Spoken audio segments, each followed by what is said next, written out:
Yeah, so one of my boys sent me a video that he said he wanted me to watch. I am about to pre this now and see what this guy talking about and see if it makes sense. Yeah, let's do it. A lot of young entrepreneurs and just people, I think a big misconception that a lot of young entrepreneurs and just people in general that want to be successful, they end up getting to a point in their journey where the friction becomes a lot more than what they expected it to be, and they end up falling into hardships, and they end up hitting brick walls in certain points where they don't really know where to go, almost like what's the next step to go forward. They don't really have any clarity on it, and a lot of the times they find themselves fighting with themselves on holding them back in almost ways where I know in my life when I've been working on projects and I know that I want to be doing more, again, I find myself doing the things I don't want to do and doing and then not doing the things that I do want to do. And we're always in this constant battle. And one thing that I've learned is that to really be successful, to really be and achieve everything that you want to achieve, you have to level up. It doesn't have to do with trading. It doesn't have to do with your little e-com business. It doesn't have to do with anything that you're doing that you're trying to make money. Money has really no correlation with it. And the biggest thing that I've seen is I make the most money. I feel the best. I'm the most successful because, again, success isn't all about money. Success is not all about money at all. But the times in which I've been the most successful, I've been the best version of myself. And when I find myself being the best version of myself and cutting out my old self almost, where it's like, I think people are so afraid to grow, to get to what they want and what they really want to achieve and aspire to. I have such big goals and aspirations and dreams, and I find myself sometimes in my journey where I have to decide, like, to get rid of this old self, the old habits, the old things that are keeping me from achieving the goals that I want to achieve. And you have to do the same. There will be a point, and maybe it's right now. Yeah, because you'll know the saying, or you probably heard the saying that says, what got you here won't be what takes you there. What I just said is a shortened version of it. What they say is, you can't do the same thing that got you here. You have to do something that you haven't done in order to go to the next level. So what he's talking about so far is just simply saying, for those people who literally plateau and reach a certain point, it's just like flat line. You have to find some new and innovative ways to just reinvent yourself and reinvent the ways in which you approach the ways in how you do things. So if something has been working for you for the past year, they say, oh, don't fix what's not broken. But there are levels to this thing. So yes, you might be making 100K a month, you might be making 10K a month, you might be making 5K a month, whatever is relatively good for you at that point in time. But there's a way for you to double that. And the way for you to double that is by killing your old self. Even though your old self is working for you, you can still kill that self and become a better version of that self. That's what he's talking about here so far. Yeah. If you're watching this video, but you will have to come to a point where you have to decide to level up, because it's not about, if you're a trader, it's not just about trading better and, being more patient, more disciplined. Like, what do you think happens with that? Like, how do you think you achieve that? It comes with actually leveling up as a person, as an individual, how you treat the people around you, how you perceive the life around you, your relationship with God, how you talk to yourself, how you keep track of your ideas. Are you mentally aware, or are you numbing yourself often, where you find yourself where you're not even really bringing to light the things that you know are issues? And one thing I always pray to God about is say, God, bring to light the things that I can't see, because sometimes in our lives we do have problems where we don't really, they've become so pushed down where we don't want to admit to ourselves that it's even really a problem, or there's actually something there. Yeah, or you start to ignore it and start to work around the problem, creating an environment around a problem when the problem still exists. You need to get rid of the problem entirely. Like me, for example, I I'm still not consistent in working out, like going to the gym and doing that kind of stuff, taking care of my body. I'm not consistent. I have phases where I go super hard, and then all of a sudden it's just like, oh, the season is done. You know what I mean? Yeah, yeah. I 100% feel that. And the times in which I've been the most successful and the most disciplined, the most while I'm here eating cheese garlic bread. Boy, I tell you. Most patient, getting the most work done, seeing the most success in my business, seeing the most success in my relationships, enjoying life the most. All of these are times in which I'm focused on leveling up myself. Myself comes first. I'm focused on the things in my life that are hard and pushing myself, and that is how I get that satisfaction. And you'll realize on your journey that everything that you want, all the money, the cars, the materialistic thing, you'll get to a point where you realize it means absolutely nothing. I'm sitting in a $200,000 G-Wagon right now, and I could care less. In fact, I'm probably going to get rid of it when I move, because when I move to either Puerto Rico, I'm still deciding. I still have a couple months, but I'll probably end up in Puerto Rico. But when I go to Puerto Rico, I don't need this fucking car. I'm probably going to go get like a Jeep and drive a Jeep around the island. But like, and do simple this stuff, yeah. doesn't tie to who I am. And the more that you disconnect and the more that you start making money, the more that you'll realize like money isn't really the key. It's not at all. And you'll find yourself that the times in which you are more in a scarcity mindset and the more that you are going after money specifically, you won't be satisfied. You won't be fulfilled. And that's how we are as human beings. When we tie our needs and our emotions to materialistic things, we will not get the satisfaction that our soul is craving for. And for me, what I found in my journey, if I can give you any piece of advice, and I know I'm still young, and I like making these videos just so I can share with you guys like where I'm at in my journey. The thing about this is simply put like this. Get it like this. What your soul is craving for is to release of wanting things and realizing that you are everything. You have everything that you need, and you just need to let go and experience everything that's happening. Experience the way that you breathe, experience existence, being here, being able to touch things, being able to see family, laugh, cry, hate, love, be excited, be down. You're here to experience.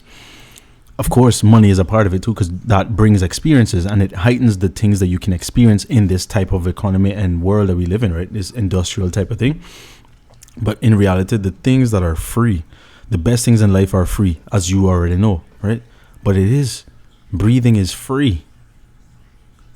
Walking down the road is free. The type of things you can experience walking on the road versus driving past the same place that you drive past every day, the details that you get to see will show you so much more in this life than you driving in a $200,000 car. You can drive crossing that $200,000 car and drive passing a Honda Fit or something, and you both are passing the same spot. Doesn't matter what car you drive, doesn't matter where you live, doesn't matter what you're doing. You need to, you know what I mean? Journey and the things that I've learned is the times in which I'm focused just on those things. It almost feels like I end up chasing my own tail in a way, where I'll be putting in work and focusing on these things, and I fall into a scarcity mindset because it's always I need to make more. I have things I got to pay for. I have people I have to take care of. My business expenses are coming back up. Whatever it is, right? You always start thinking of things in a warped perspective based off of the idea of money. And when we fall into a scarcity mindset like this, where we're more so overly aware of the dollar and how it relates to our lives, we find ourselves, and it's kind of funny too, because growing up, people are always like, budget and do that. And then I'm saying definitely not do that. Like, it's good to budget and it's good to be aware of the value of a dollar. But the more that you scale as an entrepreneur and as somebody in business and whatever you're doing, if you want to make a lot of money, the value of a dollar doesn't become the value of a dollar anymore. The value of a dollar becomes skewed to the freedom that it then brings. It's like, I don't really care what the value of a dollar is. I care what that dollar is being able to set the foundation for me to be able to blossom, for me to be able to grow my relationship with God, for me to be able to help the people around me, for me to be able to follow more of my passions and indulge more in my passions. And I think the more that you think about it in that perspective, I've always been blessed more. The more that I am looking to improve, the more that I'm looking to better myself, the more that the money follows, the more that the people in my life I attract. And it's really is the law of attraction. You create the garden so so that the butterflies and the birds will come to it. And Ooh. You create the garden so that the butterflies and the animals can come to it. It's so cool because I see this all the time. And it's like, all right, in my backyard, when the gardeners come and they cut the grass and everything else, it's like the whole place is dead. Yes, it looks nice that it's cut and look clean, but in reality, there's no life in it anymore. You know what I mean? Everything is gone because the things that attracted the animals and stuff like that are now gone.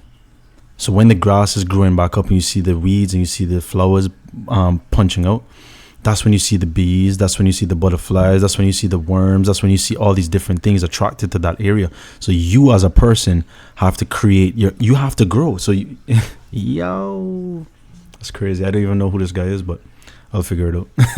It's really deep. It's true. And anything that relates to nature, this is how you can know the truth. You don't have to read a book to know something. If you can relate it to nature and relate it to yourself and based on experience to see something, you know that it resonates and if you can feel it and you know that it's true. You know, you don't have to read something to know that something is true. You don't need to go source chasing to find out, where did the source come from? You can be the source sometimes. Your experience can be the source. You have to really think of this perspective when going about business, because I've found that the more that you grow yourself, the more that you grow your business. And the more that you grow your business, the more that you forget about yourself. And the best way to tie them together is by putting yourself first. Because yourself and your business and all of the things that are tied to you, your business, your relationships, your mental health, your income, everything that you have is just a secondary outcome of who you are as an individual. Yeah. So if you're not healthy mentally, physically, whatever it is, it'll just trickle down into whatever you have or whatever you're involved in. It'll just trickle down to that. You know what I mean? So like, it'll translate to all these different things, you know? You put yourself as an individual first and almost think of yourself as this character. Like, my life right now has become the perspective that more so, the more that time goes on, the perspective that I like to remind myself of, and more so kind of how I live my life, is I'm in communion with God in the way that I live my life. And when I go about life, I'm experiencing things with God, and I'm experiencing Yeah, he's there. He's there. hardship and battle. Yeah, not God. God is there, yes, but him, who we are watching right now, he's there. He's there. And blessings with God. And it's almost like it's this fun little test where God shows you things. And only if you're attuned to the right energy and the right frequency and the right mindset will you be able to perceive them the way that they're meant to be perceived. Yo, that is so tough. Yes, because your perception of what, look at it like this: God communicates on the highest level of intuition. If he's on level 10 and you are on level 8, you just won't be able to perceive the message as it would be on 10. Now, the beautiful thing of what I'm saying is you can get to number 10 and be able to click with it right away. But you have to, like he said, work on yourself and put yourself in the best predicaments where you can receive those messages or receive that intuitive thought to be clicking at the speed of light, even faster than the speed of light, speed of thought, so that you can be connected with that source, the all-knowing, all-power source, God. Because there is a truth. There is a truth. It's not like life is not about just having a warped perspective. There is a fundamental truth. And the more that you live life, the more that that fundamental truth starts to come to light, and like the eternal wisdom that you're seeking starts to be shown in your actions and in the decisions and in the experiences that you live in your life. And the more that time goes by, the more that I want to cling to God, because going through these experiences with God shows me the truth in the reflection of what I need to be seeing out of it. And it goes back to that prayer where it says, bring to light the things that are kept in darkness, because the enemy wants to keep things in darkness from us, and like the things that we don't want to see, the habits that we keep that are holding us back, the mental struggles in our brain that are keeping us back. Like I see a lot of people hold on to a lot of the fundamental truths that they've kept as a kid. Like I think a lot of people grow up and they're like, I'm not book smart, I have a fear of public speaking, I am not confident, I'm not a sports person, I'm not an active person. And these truths that we tell ourselves are nothing but fundamental barriers that we almost forget about. It's like these boundaries that we've set mentally that are really non-existent. It's this like metaphysical idea that keeps us stranded almost in a way from leveling up, from achieving our goals. Yes, and I think agreed. to be able to achieve your goals to a deep and fulfilling manner, you have to break all of those boundaries. Now, how do you break all those boundaries? Well, you have to recognize and ask yourself questions in moments of hardship. When you go to yourself, that is so profound. You have to prompt yourself like how you'd prompt AI.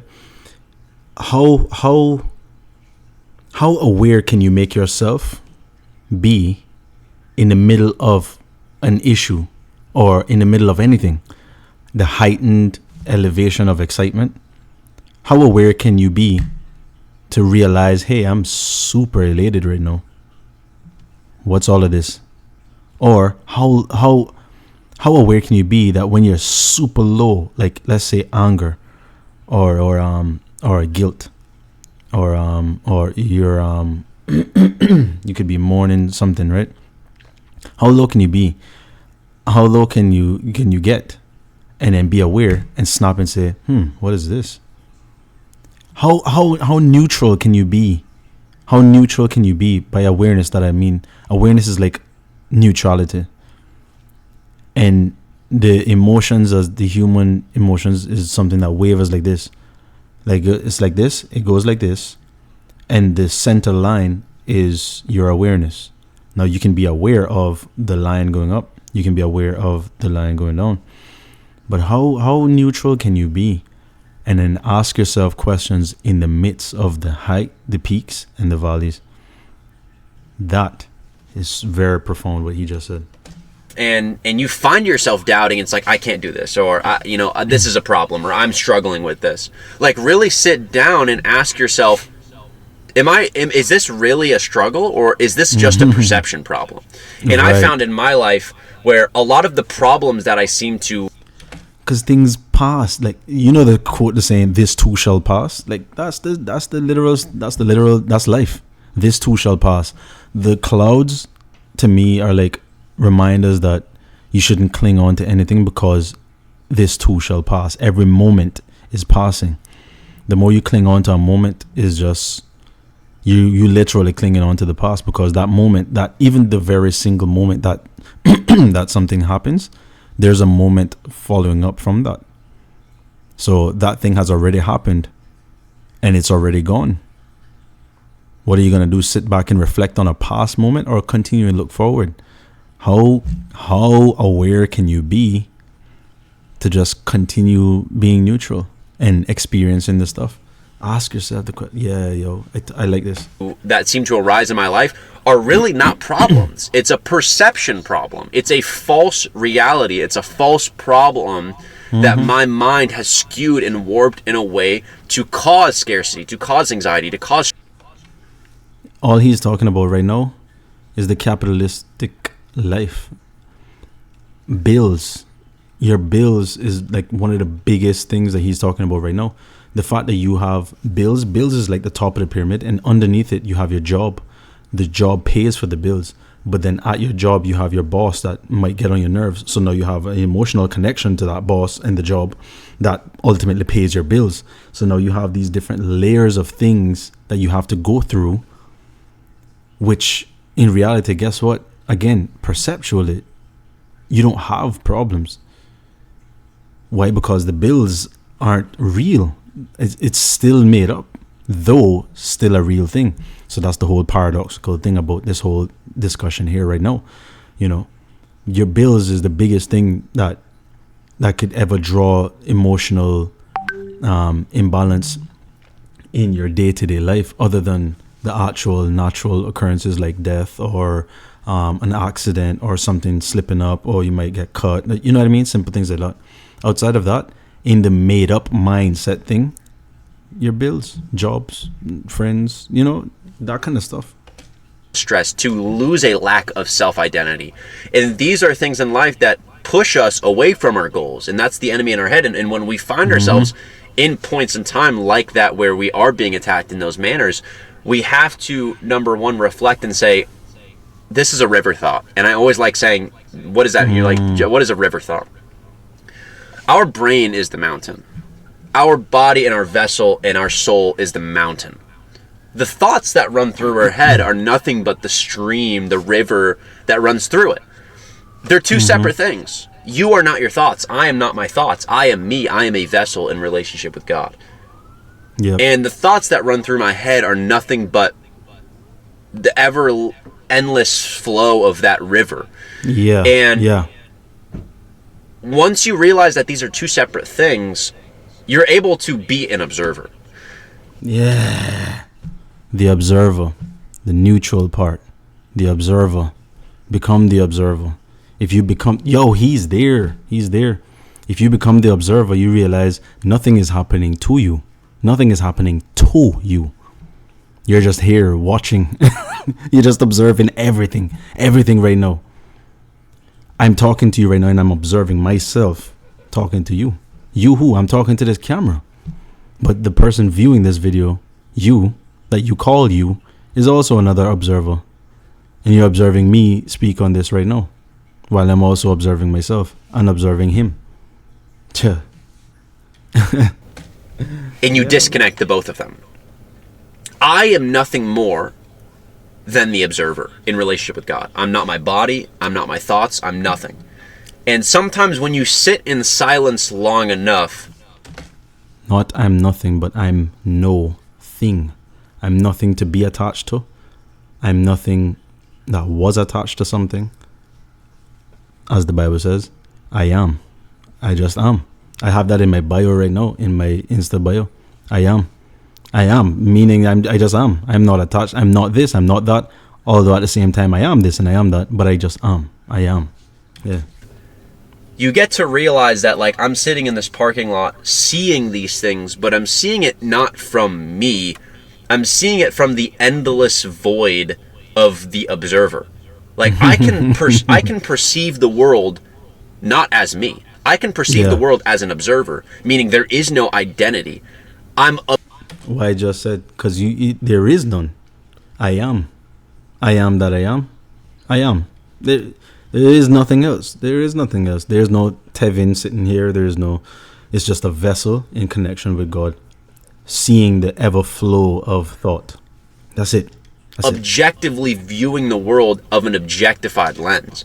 And when you view the world in perspective and situations from an objectified lens, you don't attach emotion. You don't attach your identity. You don't attach ego. You don't attach stress and anxiety, because these are things that aren't a part of the situation. Only when you tie these things to the environment, only when you tie these things to the problem, does it become a harder and more rigid path. Yeah. And the more that time goes on, you know how bad it is. You might have a spouse or a friend or a situation that pops up, and then you feel like you have to be mentally and emotionally involved in that situation, but reality speaking, you don't. And then the idea of the thoughts popping up and saying, no, you might feel or you might come across as insensitive if you don't engage. But again, you don't have to engage. You don't have to engage in none of this. You don't have to engage in anything. You can literally just be the observer. You can be the observer. and you'll just watch life play out in front of you. The longer you I'll say it like this so you can click with it quicker. The longer you pretend to be the observer, you realize that that's the only thing you've ever been doing all your entire life, observing. You haven't done anything. You haven't moved. You haven't done anything. All of this is just involuntary action. I'm just moving. As fast as I can move and do these things, I'm not actually doing that. I'm still just observing everything from way in the back, way in the back. The movie clip is just playing on the front through my eyes, and I'm just watching it all. That's it. The more that you start to realize, the less identity, the less ego, the less we want, the less everything. When we realize that when we fundamentally put forth and put first in our brain, number one, our connection with God. Number two, becoming more like God, becoming more of an observer, becoming less like ourselves, less egotistical, less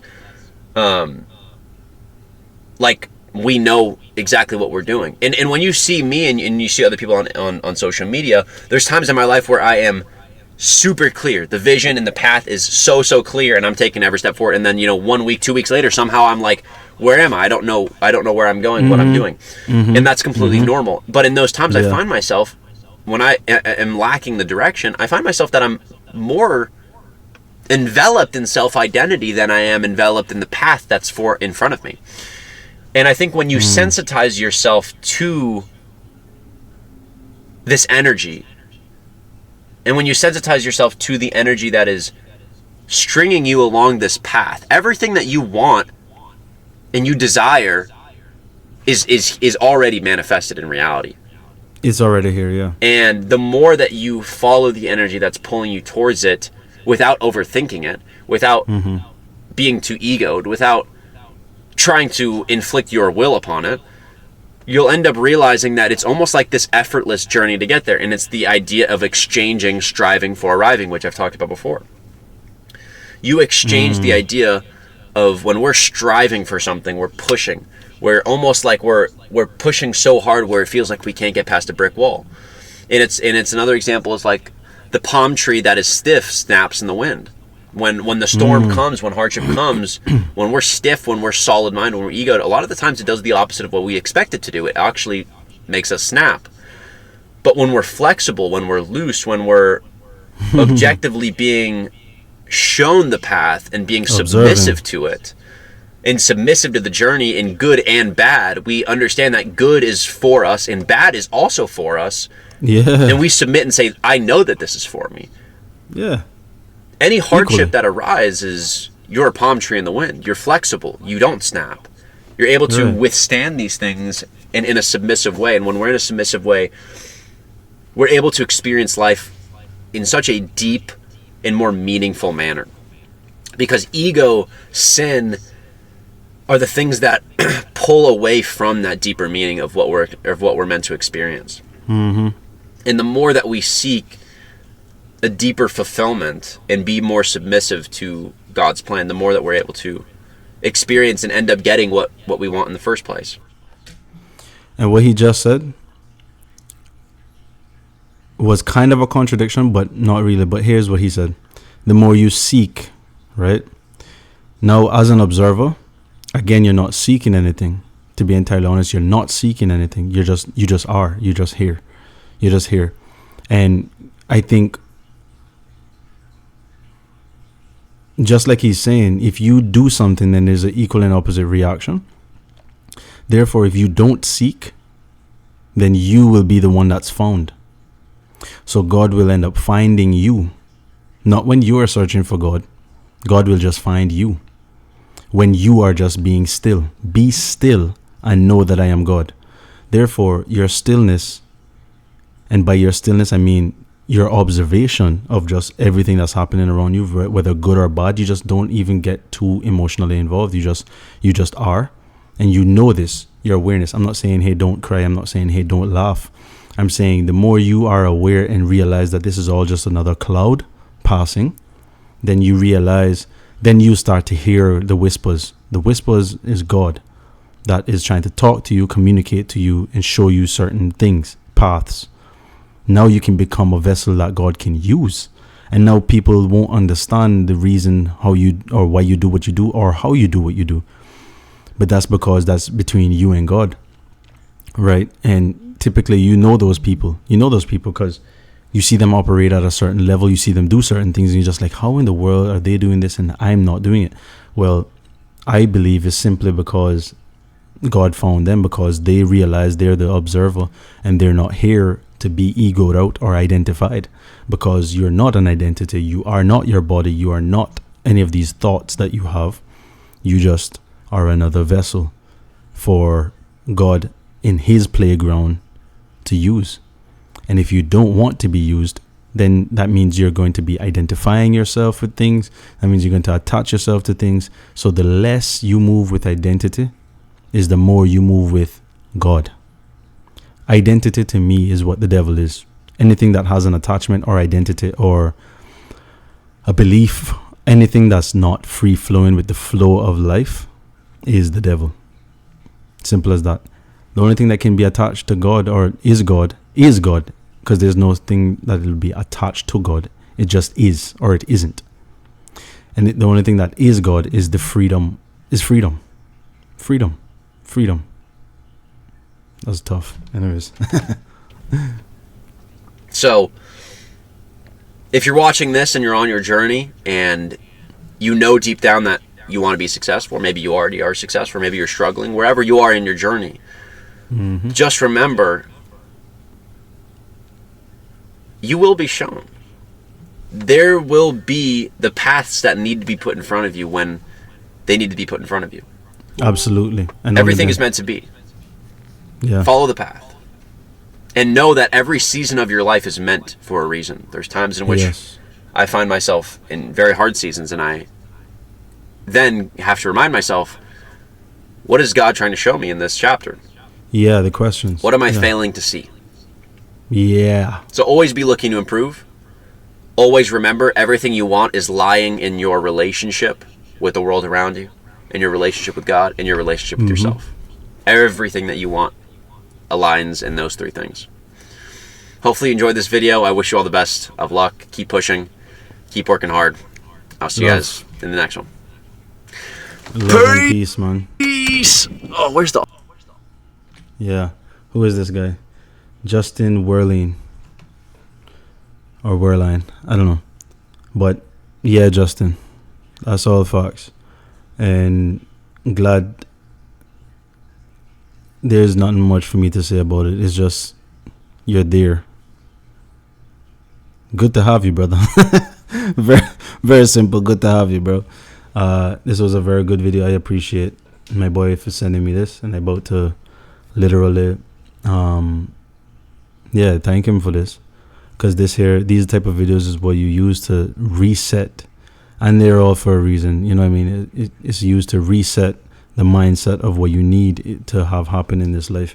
Stop chasing stuff. Stop chasing money. Stop chasing opportunities. Stop chasing whatever you're chasing right now, because everything that you want is already here. Somebody already has it, and if it's for you, it's going to be for you. All you should be focused on is self-improvement. Make sure that your relationships are good. Make sure you are good first and foremost, taking care of yourself, your health, and all these different things.